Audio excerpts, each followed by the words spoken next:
Thank you, Chairman Sir, for allowing me to speak, to put up a special mention on a crucial issue. Sir, Delhi और अन्य बड़े शहरों में अवैध डेयरियां एक गंभीर समस्या बन चुकी हैं। गाय को हमारे समाज में मां का दर्जा दिया गया है, लेकिन कई अवैध डेयरियां मुनाफे की भूख में गौ माता पर अत्याचार कर रही हैं।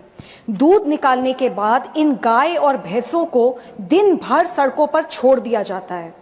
भोजन और पानी के अभाव में ये कचरा खाती हैं और थक कर सड़कों पर बैठ जाती हैं। इससे दुर्घटनाएं होती हैं और गाय तथा वाहन चालकों दोनों की जान जोखिम में पड़ती है। 2023 से 2025 के बीच दिल्ली में ऐसी 2500 से अधिक सड़क दुर्घटनाएं हो चुकी हैं। इन बेजुबान गाय की कोई गलती नहीं है। डेयरी में इनके स्वास्थ्य, टीकाकरण और पोषण की कोई व्यवस्था नहीं है।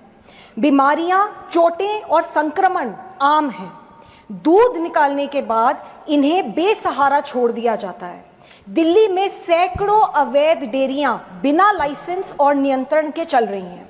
मैं सरकार से आग्रह करती हूं कि इन अवैध डेयरियों पर सख्त से सख्त कार्यवाही की जाए और नई और आधुनिक गौशालाएं बनाई जाएं, जहां गाय को सुरक्षा, सेवा और सम्मान मिल सके।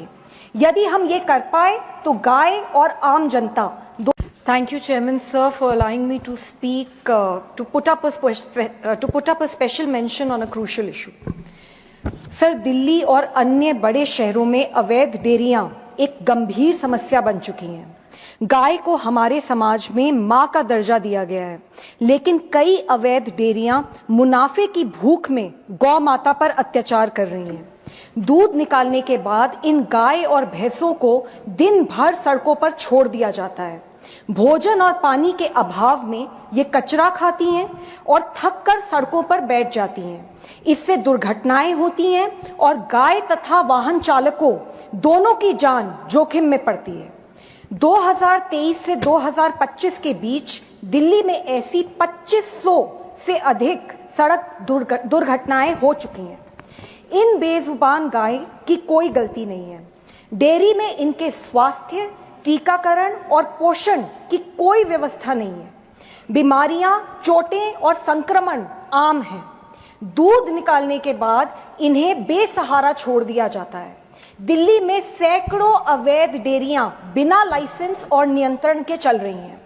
मैं सरकार से आग्रह करती हूं कि इन अवैध डेयरियों पर सख्त से सख्त कार्यवाही की जाए और नई और आधुनिक गौशालाएं बनाई जाएं, जहां गाय को सुरक्षा, सेवा और सम्मान मिल सके।